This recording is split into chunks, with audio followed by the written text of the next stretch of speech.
এক প্রসিদ্ধ নাস্তিক, মুসলমানের সন্তান, মাঝে নাস্তিক হয়ে গেছেন, পরে ইসলামে ফিরে এসেছেন। তাকে যখন প্রশ্ন করা হলো আমার পরিচিত এক ভাইয়ের, যে ভাই আপনি নাস্তিক ছিলেন, বুঝে শুনেই তো নাস্তিক হয়েছেন, আবার মুসলমান হয়েছেন, কারণ কি?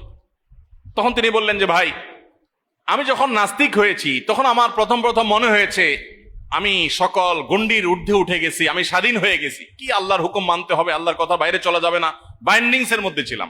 নাস্তিক হওয়ার পর মনে হলো যে আমি রিল্যাক্স, সব মন মতো করতে পারতেছি।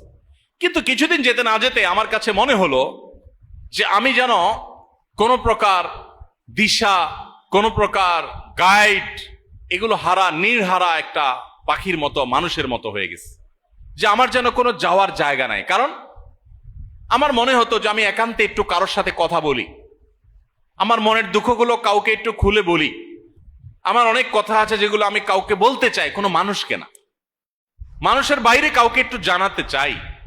কিন্তু আমি নাস্তিক্যবাদের পথে যাওয়ার পর সেটা আর খুঁজে পেলাম না। আমার কাছে মনে হলো যে কিছু একটার অভাব আমার জীবনে আছে। মুসলমানদের যেটা নাই, যে সে যখন কোনো বিপদে পড়ে ভোর রাতে উঠে তাহাজ্জুদের নামাজ পড়ে, সুন্দর করে ওযু করে তাহাজ্জুদ উত্তম রূপে পড়ে, এরপর সে দুহাত তুলে চোখের পানি ছেড়ে দিয়ে বুক ভাসিয়ে সে আল্লাহর কাছে কায় মনোবাক্যে তার অভিযোগগুলো, তার চাওয়াগুলোকে সে নিবেদন করে, এতে সে যে হালকা বোধ করে, এটা সে যে মানসিক প্রশান্তি পায়, এটা তো আমার জীবনে নাই। আমার কাছে মনে হচ্ছিল এই অভাবটা আমার জীবনে অনেক বড় অভাব, আমি সেজন্য ইসলামে ফিরে এসেছি। এই জন্য দেখবেন গোটা পৃথিবীতে যারাই নাস্তিক তাদের মধ্যে ডিপ্রেশন সবচেয়ে বেশি, এবং পৃথিবীর যেই দেশগুলোতে নাস্তিকের পরিমাণ যত বেশি তাদের মধ্যে আত্মহত্যার হার তত বেশি।